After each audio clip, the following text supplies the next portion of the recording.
Good day, sir. So this is my answer, number 82. So my task is to answer problem number 82. So this is the problem.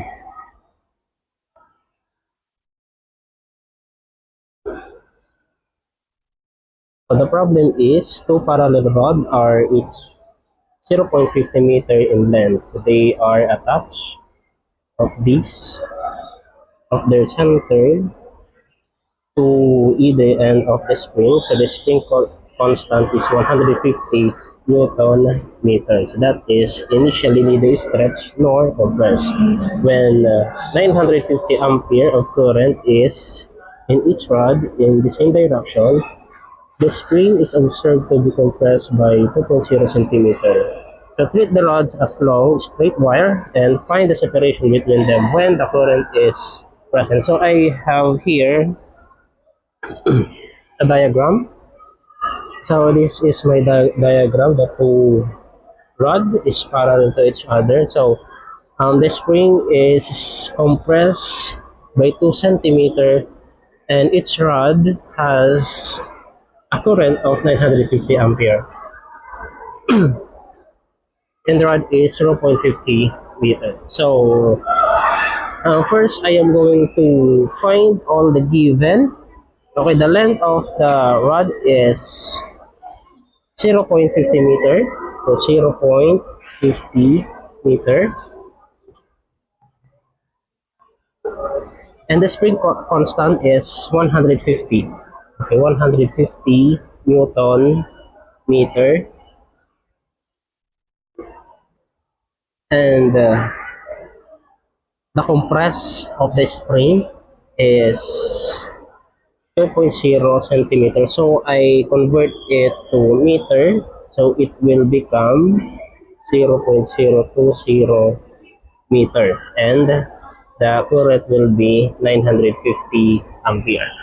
So to find for the separation between the two rod when the current is present, so we have three formula that I will use. So the first formula is the magnetic force. So the magnetic force is F is equals to um, I squared LB sine theta. Okay, so that is for magnetic force, and for magnetic field, we have B is equals to the permeability of free space. Okay, current 1 over 2 pi r. Okay, and lastly, the spring restoration force. So the spring restoration force, we have F is equals to Kx. Okay, so these three formula that we are going to use. So to find for the formula for the separation between the two rod when the current is present, so we are going to combine these three formula. So this one, and this one. So we are going to combine that.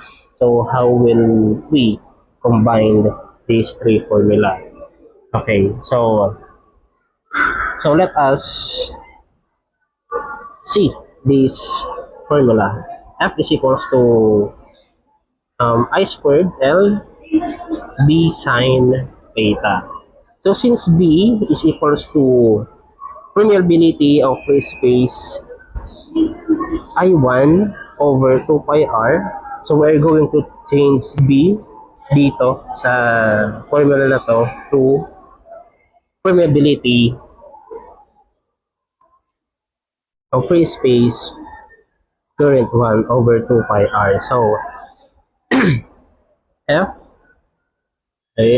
is equals to copy current 2 length and substitute B to permeability of free space current 1 over 2 pi r. So, ganito ang mangyayari. So, substitute B to permeability of free space I1 over 2 pi r. Yan. Then, sine theta. Okay. So, how about the third formula? So, what are we going to do? Okay? So, since f is equals to kx, so meron din tayo ditong f. Okay, this f we are going to substitute f to kx. Okay, since f is equals to kx. So, f, ang mangyayari, magiging na tong kx. kx. So, is equals to, okay,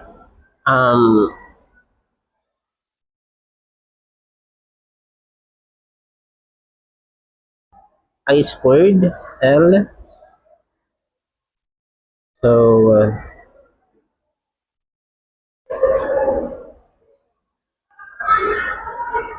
L U, okay, permeability of free space I1 over 2 pi r. So, sine theta. Okay, now, so let us arrange the formula. So, kx is equals to I2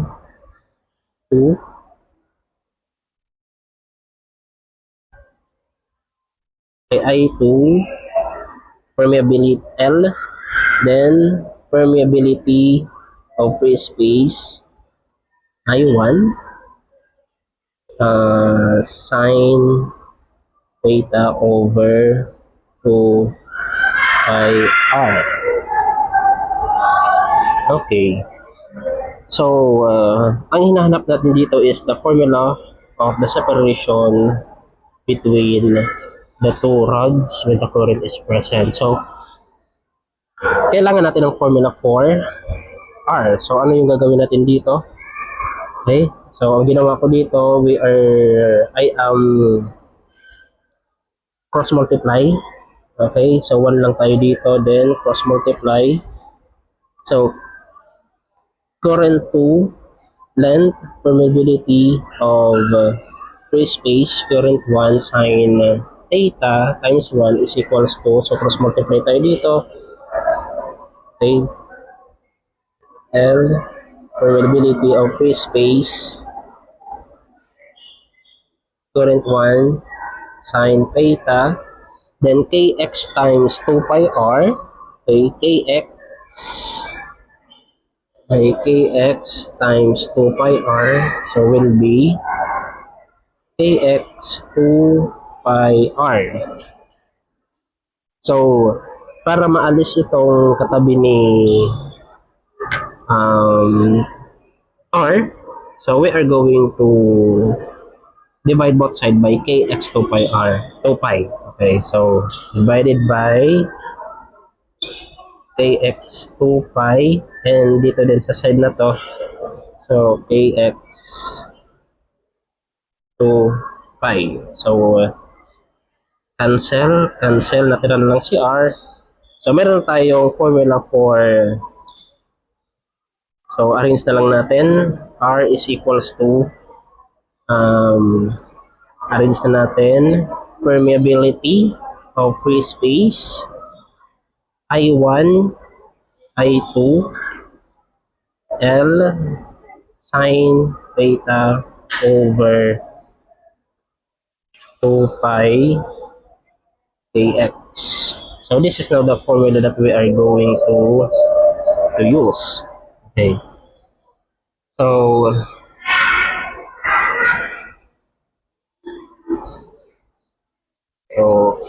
dito tayo sa next.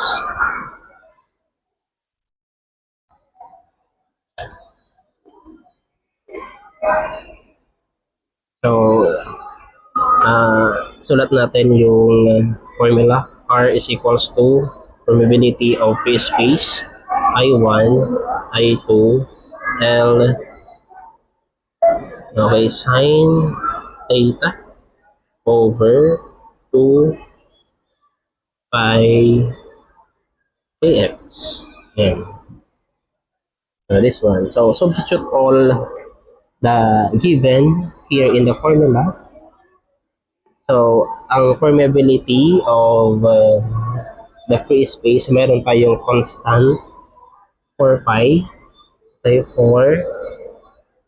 4 pi times 10 raised to negative 7 t times m over a. Okay, times, okay, the current one, since yung current ng dalawa is pareho, so parehong 950 yung ilalagay natin. So sa current 1 is 950 ampere, and yung current 2 naman also 950 ampere, and the length of the rod is 0.50 meter. Okay, times sine 90 degrees. So bakit sine 90 degrees? So because yung yung direction of the current is perpendicular to the force, I mean, tama, the force of the magnetic field. So perpendicular siya, so kaya sine 90 degree yung nilagay natin dito over, okay, over, yan, over 2 pi, and yung k natin dito, the spring constant, which is 150 Newton meter. So times the compression of this spring, which is 0.020 meter. Okay, yan. So ito na yung na-substitute natin, lahat ng mga given sa formula. Okay, so next, so since yung 4 pi natin dito and yung 2 pi, so pareho. Okay, so we're going to cancel this one, okay, cancel this one and cancel this one. So 4 divided by 2 is equals to 2. Okay, so ang mangyayari, na-cancel na natin to, and na-cancel na natin yung pi. So 4 divided by 2 will be 2. 2 times 10 raised to negative 7 t m over a. And for the current, so 950 ampere times 950 ampere. So I have here a calculator. So 950, okay, 950 times 950 equals to 902,500. So I will write it there. So 902,500. Okay. So kopyahin natin yung length and sine 90 degree over, so since wala na tong 2 pi, na-cancel na natin siya. So 150 times 0.020. Okay, so 950, 150 times 0.020.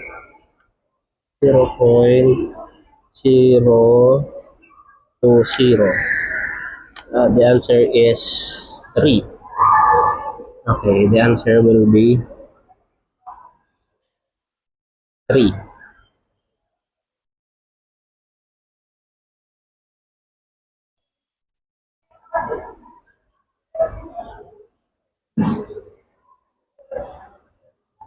So dito pala cancelan natin yung mga hindi kailangan. So here, cancel na natin to. Cancel, cancel, cancel, cancel. Okay, here, cancel. Then, dito, cancel, cancel, cancel. Okay. So ito pala, hindi ito mga cancel. Yan. 3. So, wala na to.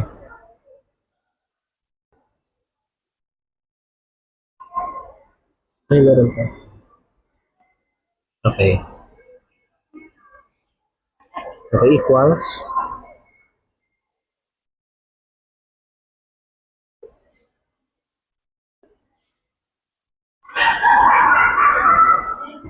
Okay, so,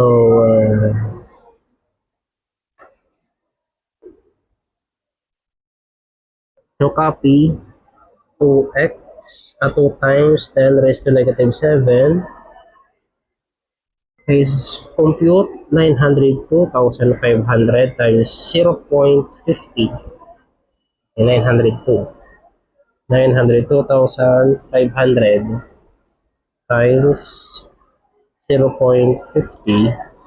So that will be 451 250. So 451 250. And sine 90 degree. Okay, sine 90 degree, sine 90 will be 1. Okay, so sine 90 degree is 1. Okay, over 3.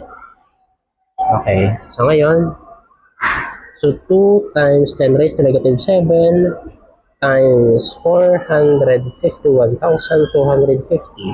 Okay, so I will calculate here in the calculator. 2 exponent negative 7 times 451,250 and equals 0.09025. Okay, so 0.09025 meter divided by 3. Okay, so for the final result, 0.09025. Okay, so 0.09025 divided by 3. So the final result will be 0.03008 or 0.003. Okay, 0.03. So yung hinahanap natin is the separation, so that would be in a meter. Okay, so this is now the separation of the two rod when the two rod is present. Okay, so this is now the final answer. Okay, so yeah.